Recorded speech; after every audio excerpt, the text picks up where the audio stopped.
So some of my major projects for creativity, I did woodworking with my grandpa, because he just recently got a lathe a few months ago, so I was working with that. Learned how to drive a manual transmission. I was in a play for Easter last year, not this year, but the year before. Yeah. My actions, I do a lot of action stuff. Normally, I just counted tennis for this, but I also play baseball. Service, was part of the tennis clinic that one of the guys who helps out a lot of people that are on the team did, and also helped out with Bob with the girls team a little bit. And I've been in my church nursery helping just babysit kids and 2-year-olds. And I've been going to Exit Zero once a month for the last about a year. Alright, increase awareness of strengths and areas for growth. So the action was easy because, like I said, I do a lot of sports. So, that's just natural for me. I'm always doing sports. Tennis, I got 50 hours real quick with that because, I think I had 60 hours logged and I didn't even count the entire season. Service, that comes naturally to me too. I like to serve people, like to help out around church and around the community. Just in general, I've always been helping out like that. Creativity, I'm not very creative when it comes to like artsy stuff, which is kind of what the IB was asking for there. I've always liked to think outside the box to like solve problems and stuff, but I've not really ever been creative, like just like say go do something, and I'll be like, give me a narrower area. So I kind of had to adapt to that. Undertaking new challenges.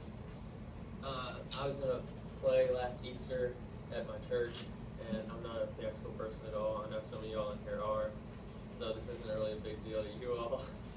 But I don't really like getting up and being in front of people.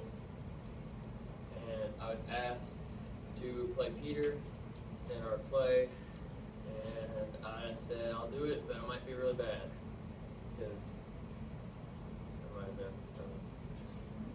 I was the youngest person in the play. Most people were like late 20s, early 30s. There were like 5 other people in the play. But the director lady, she gave some really helpful advice for me and kind of got me through it. And I was really nervous about the whole thing. But I ended up getting up there and doing fine, I think. People told me I did well.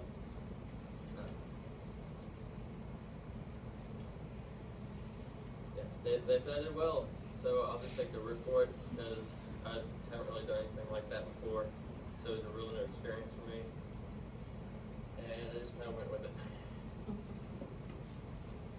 There's some pictures from behind the scenes because I talked to some people and I couldn't really find any pictures of the actual play because it was kind of dark and they just had like spotlights. Plan to initiate activities.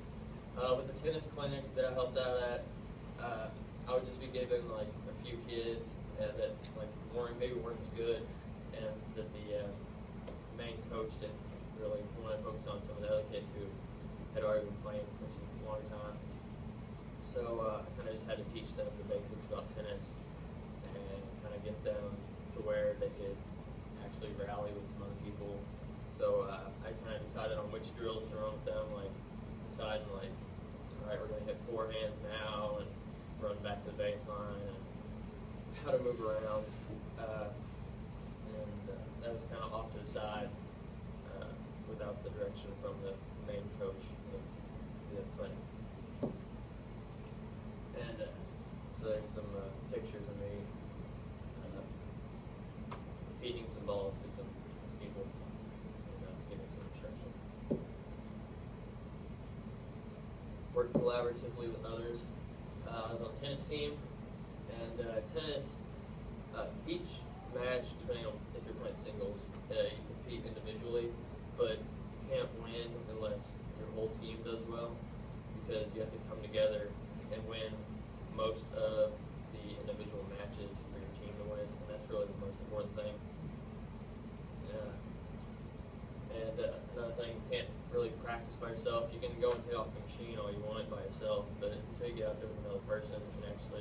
hit with each other and feed off of each other, then I mean, it doesn't really matter until you're actually out there with another person, because it's just not the same. Also, with collaborative, I worked at Exit Zero almost hourly for each ministry, and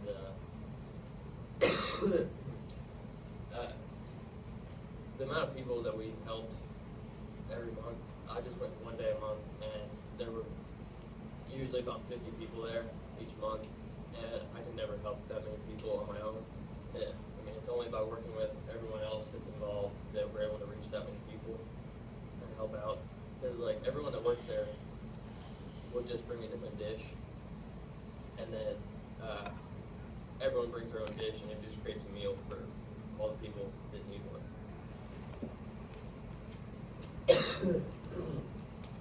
Show perseverance and commitment. The tennis team, I stuck with tennis all year, even though I never really made the varsity team. I stuck with it and ended up getting some varsity playing time. I had 3 varsity matches against some of the teams who we figured we'd beat, but Bob was wanting me to get some varsity time because I was like right on the brink of making varsity. Maybe I should have, you know. But I was 3-0 with my varsity matches, so I did pretty well in the varsity matches I did play. So that was good. There's some of our tennis pictures. This picture here is actually at Jasper, and this is part of the JV team. He's 1 singles, I was 2 singles, and my friend Nick was 3 singles, and we all got first place for our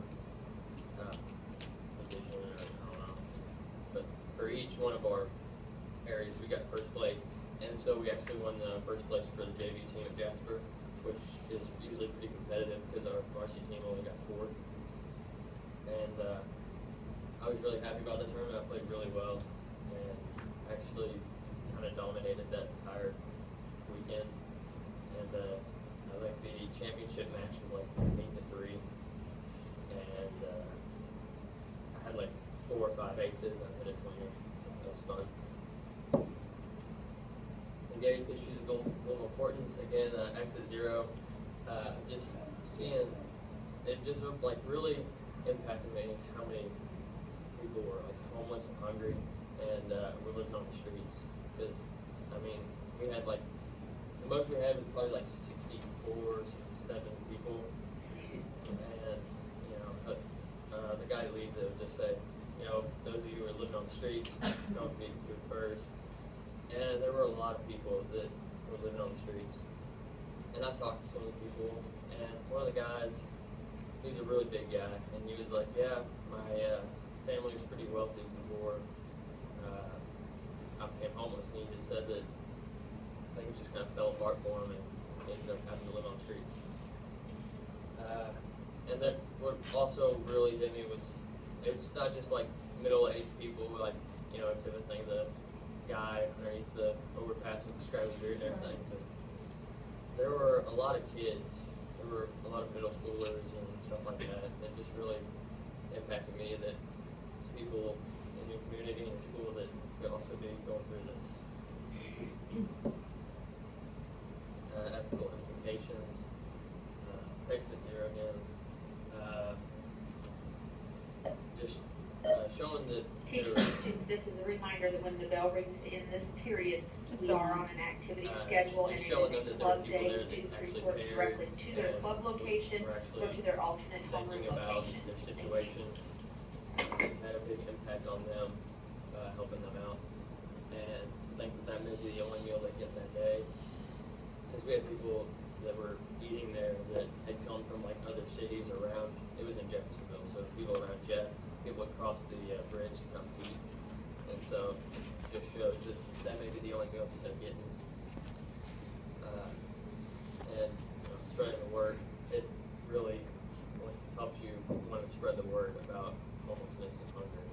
It's like in your community and everywhere.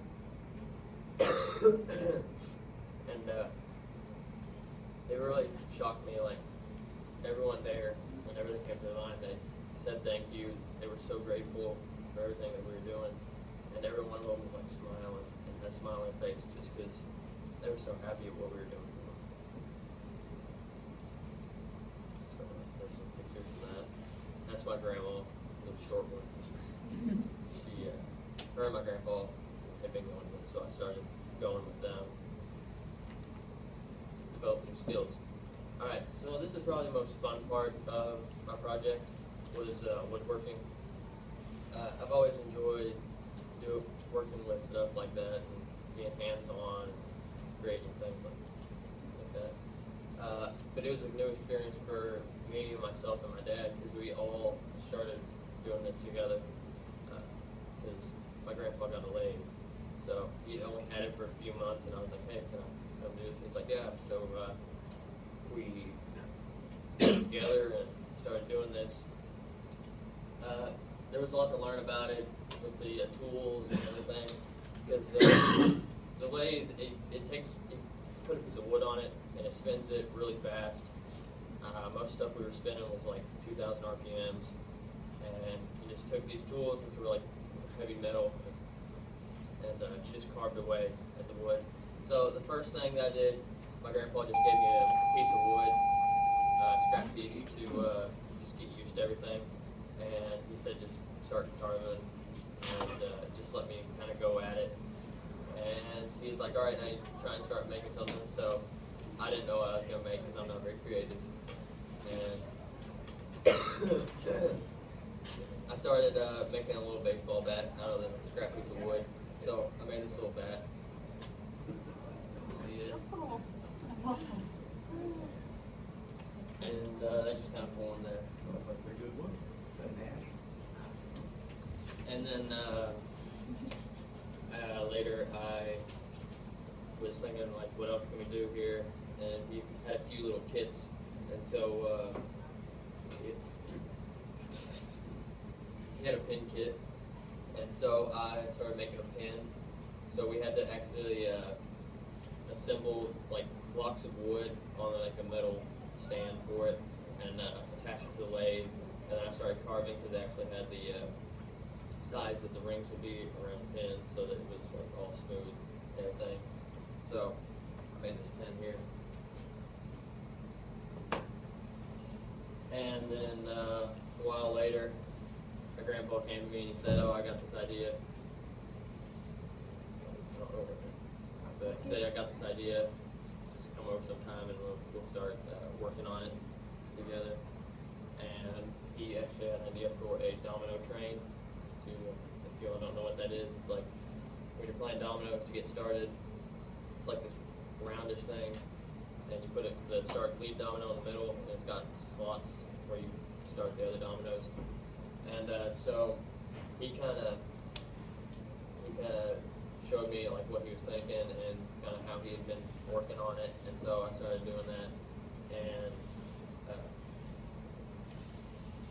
we used plywood, which wasn't very good because it kind of chipped away whenever we were spinning on the lathe. So it didn't really turn out that well, but it turned out all right.